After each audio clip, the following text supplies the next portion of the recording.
Hey guys, Goose here, and this one's going to be a bit different, a bit of a heat wave going on, so I thought I'd take the time to upgrade the Toyota Hilux.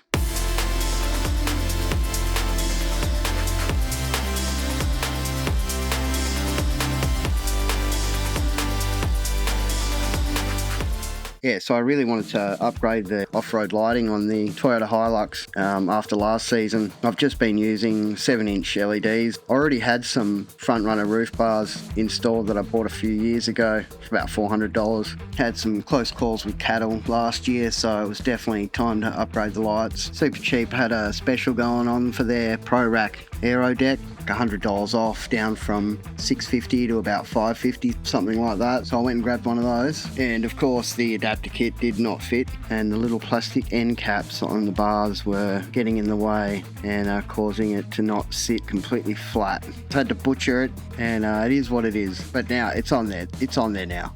We got a good platform for our lights. Yeah, I picked up some light bar brackets as well, just to make the install easy for the 40-inch light bar we got going up there. And yeah, of course, I just chucked the solar panel straight back up there. There's a spot here for a slimline cargo box I got my eyes on too.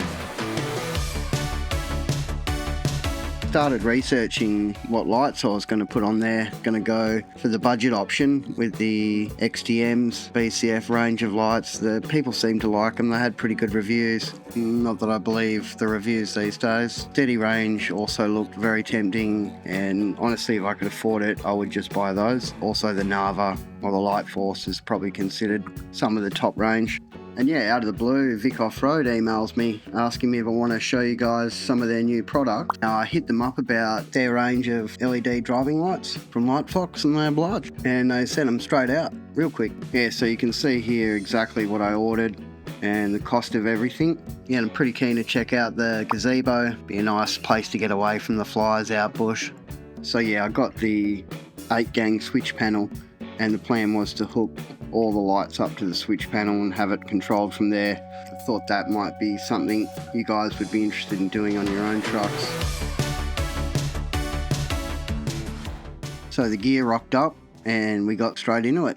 And I was watching a whole bunch of YouTube videos trying to get my head around the best way to install this. So I had the light bar and the spotlights hooked up to the high beam circuit, so it's all legal and honestly just more convenient. I end up replacing this fuse with an 80 amp MIDI fuse, as this one failed. It all comes packaged nicely. The buttons feel really nice, and it feels good, as you would expect. The switch panel comes with a super long cord, so you can get it anywhere in the cab. You got your battery connection points sitting on the top and the bottom of the unit. You can get power out from both sides as well at 60 amps max. Like a 2-ouncer. You got some pretty nice pre-made wiring to join it straight onto the battery, and also your ignition wire feed as well. And I'll show you exactly where I tapped into that on the Hilux the N80. You even get a little screwdriver too. Now they even get you a fuse tab. I already got one, but it's nice to have another one. There's also a bunch of spare fuses on the back of the cover. The supplied bracket fit perfectly under the plastic moulding there. Yeah, so now it's in place and connected to the bracket. It's just a matter of connecting the cables to the battery, and there's instructions if you need them. So yeah, now we'll put the brackets on the switch and install that in the cab. So I placed it on the existing switch plate and held it in place with a couple of tech screws, some old switch placeholders. Behind the glove box, top left hand side, you can tap into the accessories fuse. Powers the head unit and the clock, among other things, and that's your ignition power.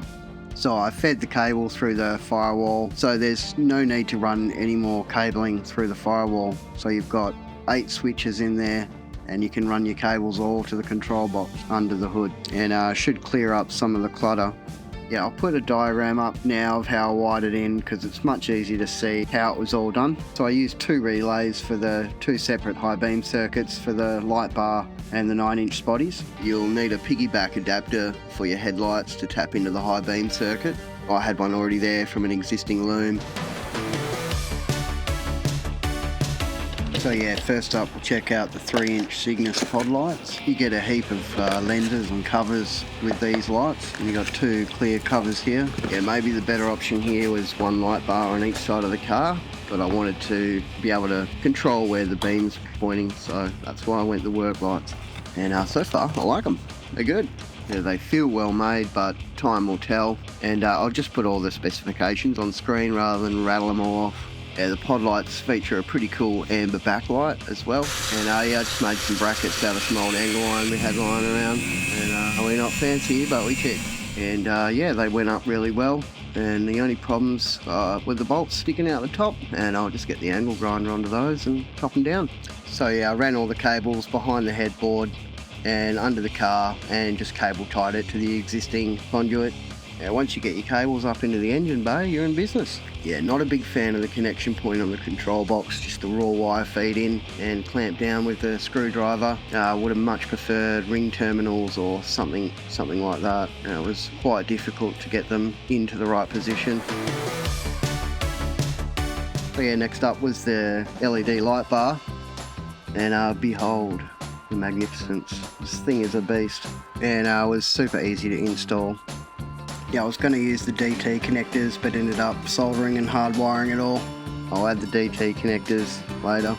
But these lights aren't going anywhere. They're all hardwired in. And I ran the wire alongside the windscreen, and it fit in there nicely using the 15 amp wire from Nava. And yeah, just drop a few dabs of silicone on it to hold it down. Just feeds through, goes straight under this plastic cover, straight into the engine bay, to the control box. The 9-inch driving lights is what it's all about. Yeah, LIGHTFOX offers a 5-year warranty, and they're IP68 rated. Comes with a wiring loom for the driving lights and also a wiring loom for the DRLs. Yeah, and it comes with different coloured fascia you can swap out whenever you want. Yeah, you got a 4mm stainless steel bracket. Yeah, I already had the existing wiring loom in the car from the last spotties, so this one was super easy to put in. The DRLs there. Yeah, all I had to do was cut away the fuse and the switch on the existing loom and just rewire it all into the control box.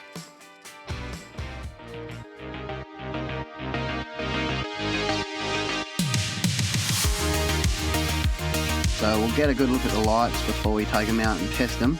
And I reckon they look pretty damn good on the Hilux. I really like the LIGHTFOX icon. Kind of reminds me of like Transformers or something. And I don't actually mind the orange and black. I was going to change it out to all black, but no, I think I like it, so I'm just going to leave it that way. And the DRLs are obviously a pretty big safety feature, and they just look really cool too. So anyway, we'll head out to the tracks, and we'll have a good look at and see what kind of light these things throw down the road. So as you can see, they're pretty bloody bright.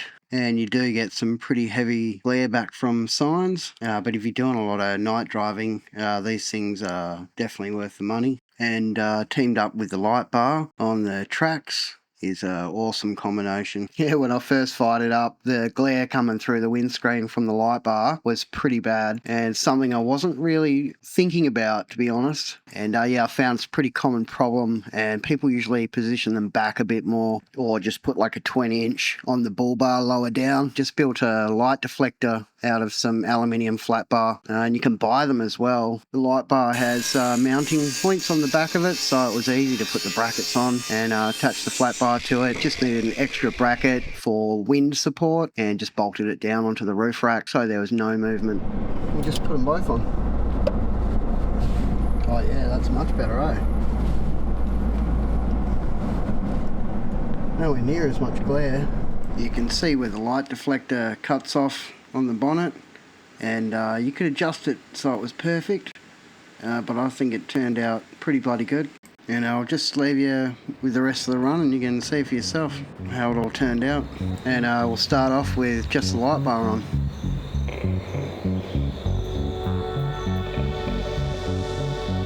And then spotty's on.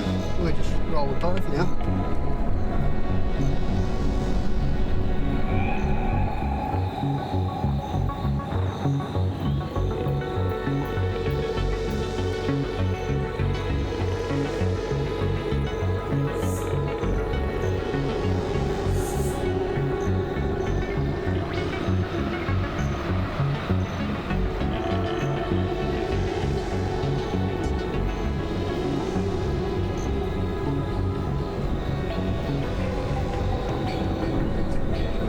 now just the light bar on and the 2 front work lights on the side.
So I made a pretty big mistake here by extending the 360 camera up on the tripod a couple of meters high. There's heaps of trees around. I don't know what I was thinking. Not much goes on up there, you know. At least it looked pretty cool.